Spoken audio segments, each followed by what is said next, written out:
বর্তমান সংবিধানটাকে স্থগিত করে তারপরে তারা এই সংস্কার কাজগুলি করবেন এবং ফাইন। সেখানে এই এই এই আপনি এই তারা আমি আরেকটু বলে নিই আপনাকে আমি যে যে আপনার যে জাতীয় নাগরিক পার্টি তার আহ্বায়ক নাহিদ ইসলামও কিন্তু কদিন আগে বলেছেন যে গণপরিষদের মাধ্যমেই সংস্কার করতে হবে, অন্যথায় সংসদের সংবিধান সংস্কার টেকসই হবে না। যদি গণপরিষদের ব্যাপারটা, তো গণপরিষদের কনসেপ্টটা কতজন মানুষ বিশ্বাস করে সেটা তো একটা ইম্পর্টেন্ট। নতুন একটা রাজনৈতিক দল, তারা বলছে গণপরিষদের মধ্য দিয়ে করতে হচ্ছে। এখন সেই নতুন রাজনৈতিক দলের এই গণপরিষদের ভাবনা দেশের কত অংশ জনগণ সমর্থন করে, সেটা একটা ব্যাপার আছে না? জনাব আসাদুজ্জামান রিপন, আপনাকে আমাদের অনুষ্ঠানে স্বাগত জানাচ্ছি। জি, আপনাকে ধন্যবাদ। রিপন ভাই, একটা জিনিস কয়েকদিন ধরে মানে একটু বলা বলি হচ্ছিল যে এই সরকার দায়িত্ব নেওয়ার পর তারা সংস্কারের উপর বেশ জোর দিচ্ছিল এবং সংস্কারগুলো বিভিন্ন ধাপে ধাপে এসে এখন জাতীয় ঐকমত্য কমিশনের মাধ্যমে সমস্ত রাজনৈতিক দলগুলোর সঙ্গে বসে তারা সংস্কার করবে এমন একটা পর্যায়ে উপস্থিত হয়েছে। আমরা এর মধ্যে একটা পত্রিকায় দেখলাম যে তারা নাকি এর মধ্যে অনানুষ্ঠানিকভাবে কয়েকটা রাজনৈতিক দলের সঙ্গে কথাও বলেছে এই জাতীয় ঐকমত্য কমিশন। বিএনপির নামও সেখানে দেখলাম। এর মাঝে দুদিন আগে বিএনপির নেতা মির্জা আব্বাস সাহেব বললেন যে, ওনার কথা যদি আমি কোট আনকোট আপনাকে বলি, যে ওদের হাতের ওদের কলমের কোনো সংস্কার আমরা সহজে মেনে নেব না। সংস্কার যদি করেন আমরা কারেকশন করব। বিএনপি সেই কারেকশন অন্যান্য রাজনৈতিক দলের সঙ্গে মিলেমিশে ঠিক করে তা জাতির কাছে তুলে ধরবে। ওই সমস্ত তথাকথিত বুদ্ধিজীবী যারা এদেশের নাগরিক পর্যন্ত নয়, তাদের দিয়ে আপনারা সংস্কার করবেন, এটা আমরা মেনে নেব না। বিএনপির এই যে অবস্থান, এটা কি অতি সাম্প্রতিক অবস্থান নাকি আগে থেকেই এই অবস্থানে ছিল?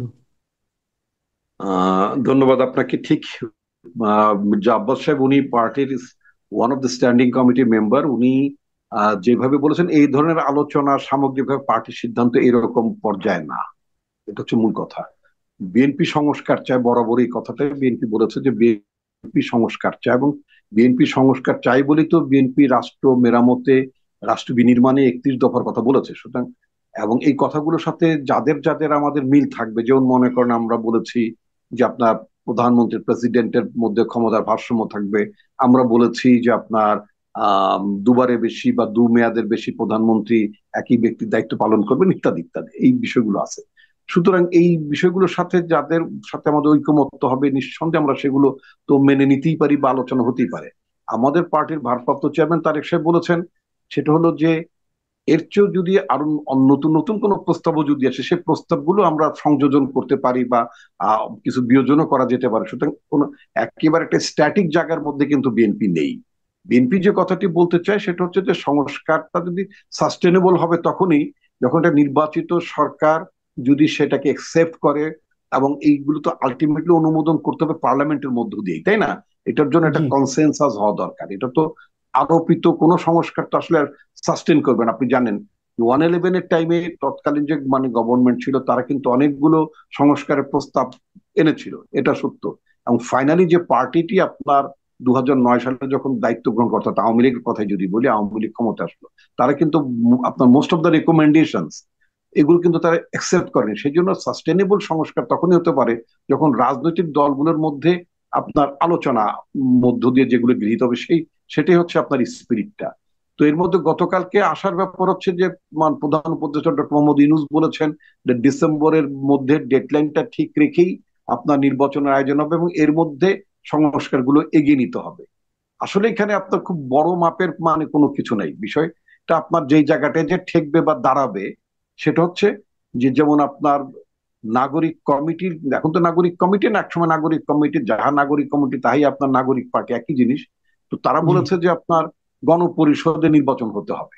আবার বলেছে জি। গণপরিষদ এবং জাতীয় সংসদে নির্বাচন একসাথে হওয়া যায়। এগুলো খুব গোলমেলে কথাবার্তা।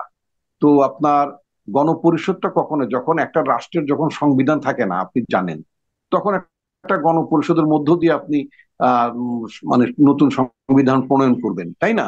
আপনার দেশে তো একটা সংবিধান এক্সিস্ট করে। সেই সংবিধানে অনেক কিছুই আপনার হয়তো ত্রুটিযুক্ত। এই সংবিধানটার মধ্যে মানে 1/3 আপনার একটা বিশেষ রাজনৈতিক দলের ধ্যান ভাবনা, তাদের গুণগান কীর্তন গুলোর মানে সমন্বিত করে আপনার সংবিধানের 1/3 মানে আপনার ইয়ে করা হয়েছে, এটাকে লিপিবদ্ধ করা হয়েছে। এইগুলো অনেক ত্রুটি আছে, সেই ত্রুটিগুলো মুক্ত তো আমরা করতেই পারি। তো এখন বর্তমান সরকারও তো আপনার একটা কি বলে আপনার এই বর্তমান সংবিধান অধীনে তারা শপথ নিয়েছেন, এবং এই সংবিধানের অধীনে শপথ নিয়ে তারা কিন্তু সংবিধান সংরক্ষণ করার জন্য, আফোর্ড করার জন্য তারা শপথবদ্ধ হয়েছে। তো এখন আন্ডার হোয়াট প্রসেস আপনি এই সংবিধানটাকে ডিসকার্ড করবেন? That's a major major discussion. আপনি গণপরিষদটা যে গণপরিষদ নির্বাচন করবেন, তার আগে তো যে বর্তমান সংবিধানটাকে স্ক্র্যাপ করতে হবে বা স্থগিত করতে হবে, কথার কথা, তাই না? তা আপনি এই তারা সমস্ত তো মানে স্থগিতের কথাই বলছে। আপনি আপনি এই কথাটা ভালো পয়েন্ট ধরেছেন।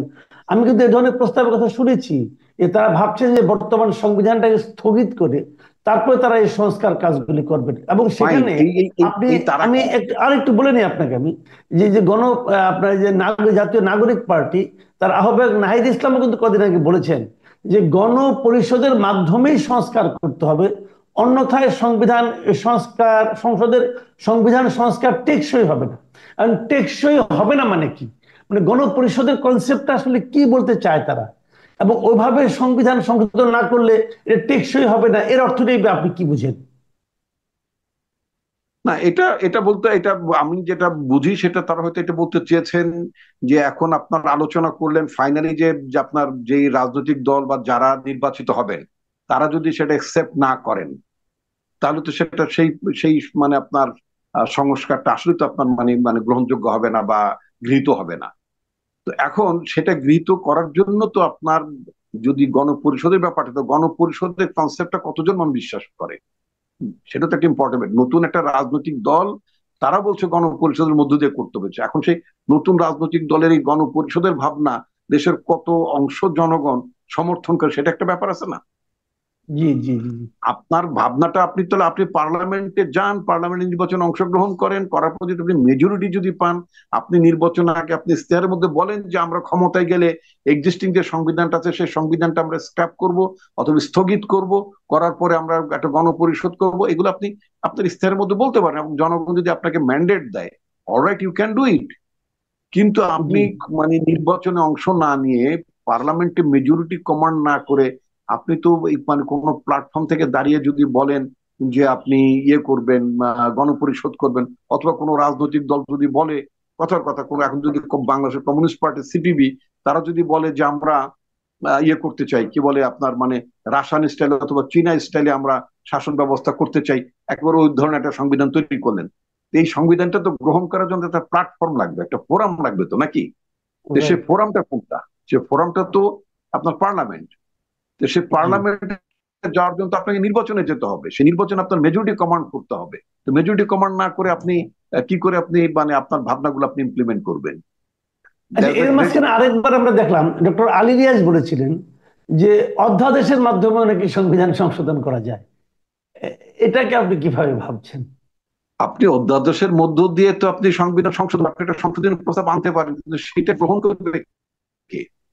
সেটা তো ফাইনালি গ্রহণ করবে, ধরেন আপনি, আর যদি আমি আগের ইতিহাস যদি বলি, রাষ্ট্রপতি যখন আপনার সংবিধান নট ফোর্স, সংবিধান যখন কার্যকর থাকে না বা জি। সংবিধান যদি স্থগিত থাকে, তখন আপনার মানে যদি আমি পূর্বের অভিজ্ঞতার কথা যদি ধরি, তো তখন আপনার প্রেসিডেন্ট অথবা তৎকালীন মানে প্রধান সামরিক আইন প্রশাসক তারা অধ্যাদেশ জারি করতেন।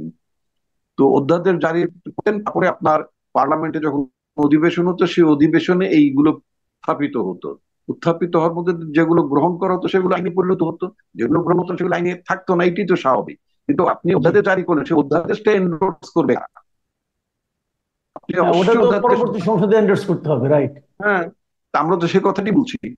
আমি বলতে চাচ্ছিলাম যে আপনার গণপরিষদের অধ্যাদেশ জারি হলো, জি। এবং জারি হওয়ার পরে এর পরবর্তী পার্লামেন্টে গণপরিষদের গণপরিষদের এই বিলটি বা অধ্যাদেশটি আপনার হ্যাঁ। পরবর্তী পার্লামেন্টে গ্রহণ করলো না, হ্যাঁ। মেজরিটি মেম্বার্স অফ পার্লামেন্ট তাকে গ্রহণ করলেন না, তাহলে তো জি। আপনার এটা মানে আপনার এই গণপরিষদের অনিশ্চিত থেকে যাবে যদি প্রেসিডেন্ট সেটা অধ্যাদেশ জারি রাইট। করেন, রাইট। রাইট। তাই না? জি এখন কথা হচ্ছে যে আমাদের পার্টি as such আমরা তো গণপরিষদের কনসেপ্টে বিশ্বাস করি না। আমরা মনে করি জাতীয় সংসদের মধ্য দিয়েই, জাতীয় জি সংসদের মধ্য দিয়ে কোনটা গ্রহণ করা হবে, কোনটা গ্রহণ করা সমীচীন হবে না, তা জাতীয় হুম সংসদই আপনার ডিসিশন নেবে। তো জি।